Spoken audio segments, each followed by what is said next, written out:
es Solange Kamauer y voy a leer un cuento policial que se llama Mientras no hablara. Voy a leer un cuento que se llama Mientras no hablara. Es un cuento que pertenece a una antología que salió el año pasado que seleccionó Vicente Batista, que se llama Crímenes de Arena. Son todos crímenes que transcurren en la playa, así que por ahí va la cosa, ¿no? Bueno, empiezo entonces. Terminaría peor de lo esperado. Ella lo sabía. Fernando se levantó de la mesa para no gritarle en público y Marga se quedó detrás de los anteojos y debajo del sombrero despreciándolo. Entraban, ahora sí, en la etapa de las frases imperdonables. La segunda jarra de clericó había sido otro error, una expresión de ansiedad y que no había servido como anestésico. Fernando dijo que se iba y que se llevaba el auto y andate al carajo, turra. Habían estado peleando hasta 3 y 4 veces por día desde el 2 de enero, cuando habían llegado a La Paloma. ¿A quién se le ocurrió ir al mar para definir los términos de un divorcio? ¿A quién se le ocurrió alquilar la casa de playa más linda del balneario para terminar, precisamente, con la convivencia y repartir los bienes, divorciar la biblioteca, las cuentas, el campito y la carísima parafernalia tecnológica que habían acumulado? A Fernando, claro, porque últimamente solo pensaba en estupideces. En Buenos Aires él había dicho que les vendría bien irse. La idea había sido pésima, porque no hay lugares en el mundo propicios para los divorcios controversiales con cuernos incluidos. Pero como a Marga y Fernando todavía les quedaban algunos de los hábitos aprendidos en la convivencia de 15 años, tomar vacaciones en la primera quincena de enero, tomar clericó en las terrazas de los paradores de playa, no gritar en público, ella aceptó. Si en otros tiempos habían superado alguna crisis yéndose de viaje, esta vez las vacaciones intensificaron la violencia de Fernando y revelaron el desprecio sardónico que Marga había terminado sintiendo por su marido. Por ejemplo, mientras discutían, Marga le vio a Fernando la cara de ratón, una cara bronceada y reseca, puntuda y arrugada de pendeviejo ratón. Esa clase de imágenes definen cuestiones y no hay vuelta atrás. Qué mala idea odiarse así, tan de cerca, estando solos en un lugar en el que no conocían a nadie. Marga miró el mar. Por el viento había poca gente en la playa y no les disgustó la idea de tener que caminar por la costa hasta llegar a la casa. Tomó el bolso para pagar y levantó la mano para hacerle señas a la moza. El hombre de la mesa pegada a la baranda la estaba mirando. Como se sabía protegida por los anteojos y el sombrero, se detuvo un momento. Era más joven que ella, tendría unos 35 años. Tenía el torso desnudo y el pelo muy aclarado por el sol, del mismo color que una barba corta. Tipos. La moza no aparecía y el tipo le sonrió. No sabía si sentirse halagada o ridícula. Seguro que él había escuchado la discusión con Fernando y se compadecía. Sin embargo, el tipo levantó su copa en dirección a Marga, mostrando que también tomaba clericó y volvió a sonreírle divertido. No parecía el mejor momento para jueguitos. Marga dio vuelta la cabeza y miró hacia el interior del local, buscando a la moza para pagar. Marga tenía 47 años y Fernando 52, y no supieron franquear juntos el último límite de la juventud, acompañarse en esa etapa inquieta. Marga había subrayado la palabra existencial en la novela que había elegido para las vacaciones y que leía para pelear menos con Fernando. No es que no la conociera, por supuesto, pero la entendía mejor que nunca porque el divorcio suponía dudas respecto del futuro de sus proyectos y de su cuerpo. ¿Alguna vez volvería a casarse o terminaría de envejecer boyando en los brazos de viejos que toman Viagra? Fernando no podía vivir solo, así que pronto se agenciaría una chiquilina, seguro. Mientras la musa preparaba la cuenta, el tipo seguía mirándola. ¿Qué quería? Tenía buen físico, abdominales visibles, poco pelo en el pecho. Clase social indescifrable. Podía ser pescador o psicólogo. El traje de baño de flores chiquitas no tenía marca. El morral que colgaba de la silla era azul y las alpargatas estaban limpias. Mientras no hablara, la musa trajo el ticket y no se fue hasta que Marga pagó. Marga dejó propina y antes de pararse decidió tomar lo que quedaba del clericó para caminar por la orilla más feliz, amortiguada. Cuando se sirvió lo que quedaba en la jarra, el hombre volvió a alzar la copa y ella sonrió, pero porque se dio cuenta de que el tipo se parecía a Víctor Bo en esas películas viejas y berretas de mojarrita y delfín y otro pescado que no recordaba. Víctor Bo, aparentemente estimulado por la sonrisa, volvió a brindar con su copa, pero Marga miró mucho más allá, al hondo del horizonte del mar.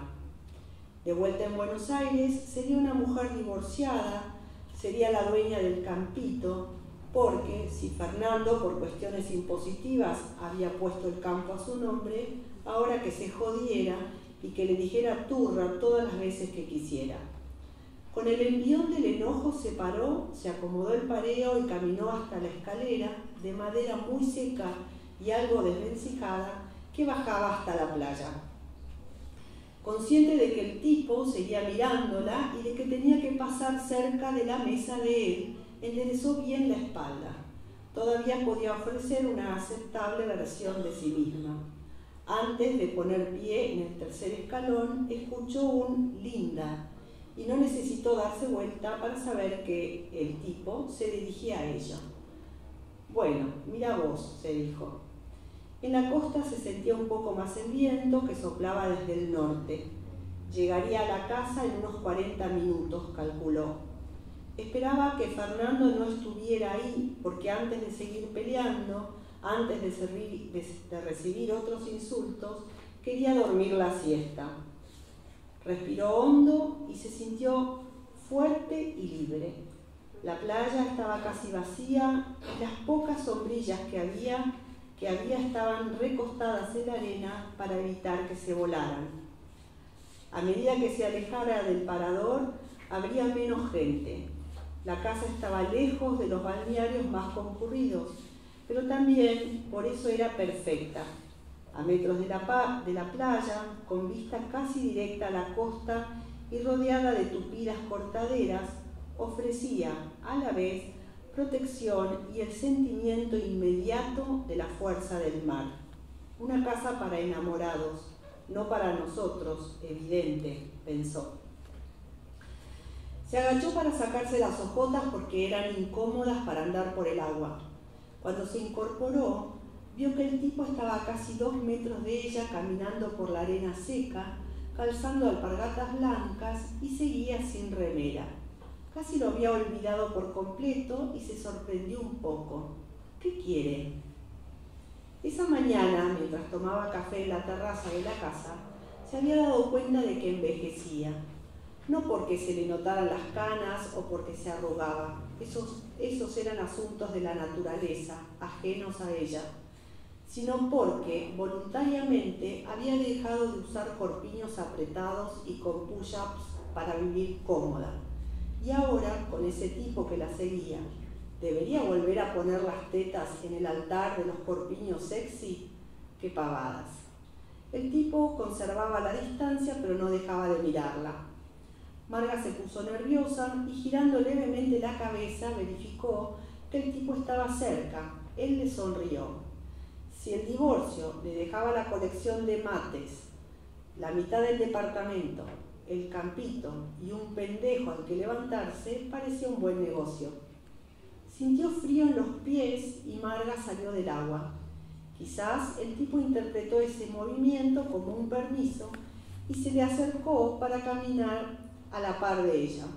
Le dijo que le parecía muy linda. A Marga le gustó el tono, el lugar, el viento, pero se apuró y lo dejó atrás. Había borrado la comparación del tipo con Víctor Hugo en las películas clase B. Faltaba poco para llegar. Y bueno, después de todo, qué sé yo. ¿Fernando habrá llegado? Vio las tejas azules del techo de la casa a medida que caminaba. Divisó la galería y después se volvió nítido el médano y después el cerco bajo y de madera y las plantas que rodeaban toda la construcción. En breve debería girar a la derecha, pero el tipo seguía cerca. Seguramente él continuaría su camino cuando ella doblara y se diera cuenta de que entraba en una casa.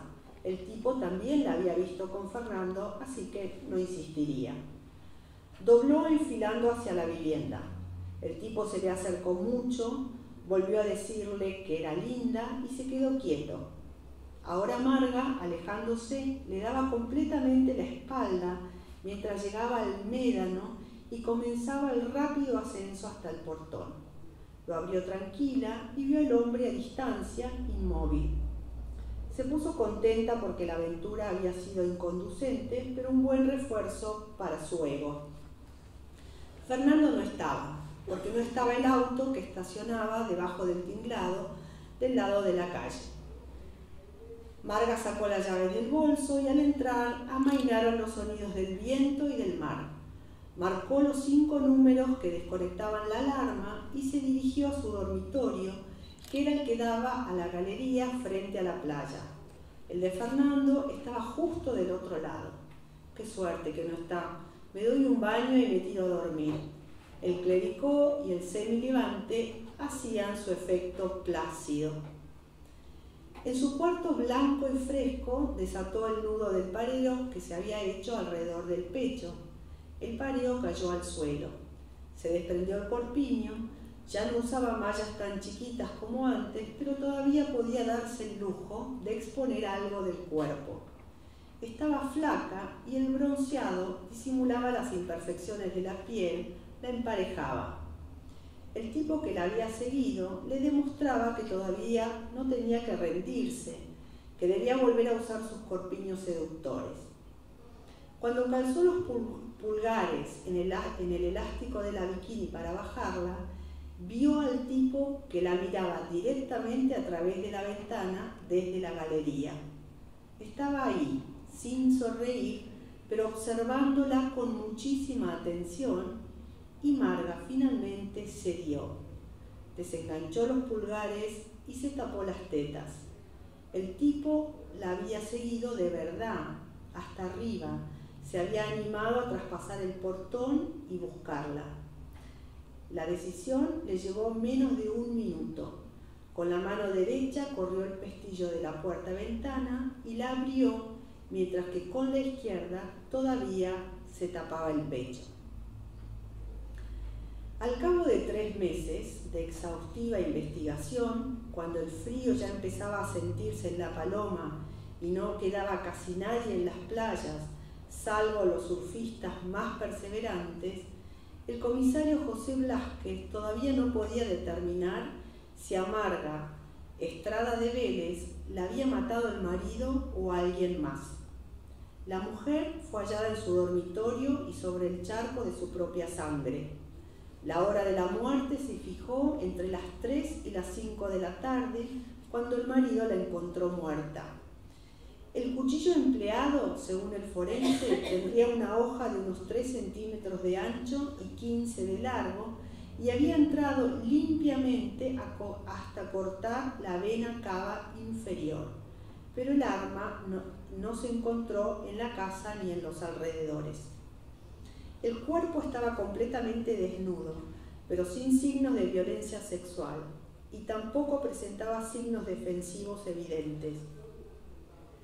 Debajo de las uñas de la ocisa Debajo de las uñas, la oxisa tenía arena y residuos de su propia piel, especialmente debajo de las uñas de los dedos pulgares. En la casa faltaron algunos objetos, los aros con 2 brillantitos de la señora que estaba sobre la mesa de luz y el dinero de la billetera, pero el asesino no se llevó el costoso reloj de oro que estaba visible en el dormitorio del señor Fernando Vélez. El comisario pudo reconstruir algo del itinerario que recorrió la señora antes de morir. Por el marido y la moza del parador, el pampero, supo que la señora se había quedado sola en la mesa una media hora más después del almuerzo, que había pagado la cuenta y que se había retirado bajando la escalera hasta la playa. El comisario presumió que habría caminado por la costa hasta la casa. A la moza le pareció que la señora había intercambiado unas palabras con un hombre de barba, pero nadie más recordaba haber visto a ese hombre desconocido. El comisario Blázquez habló largamente con el marido, incluso hizo que pasara un par de noches demorado en la comisaría, pero el hombre, que parecía conmocionado por la muerte de su mujer, dio explicaciones. La coartada era casi perfecta. Para no seguir discutiendo con su esposa, se retiró del parador y no quiso volver a la casa porque si volvían a verse pronto seguirían discutiendo. Por lo tanto, él se dirigió en coche a la playa del Faro y se sentó sobre las rocas. Allí habló brevemente con una mujer a la que se le había escapado su perro salchicha negro y marrón y observó que de una combi Solitur salieron 8 personas, pero solo 3 subieron a la punta del Faro. Fernando Vélez hablaba con tanta precisión acerca de sus movimientos que al comisario le pareció que había coleccionado detalles para la coartada.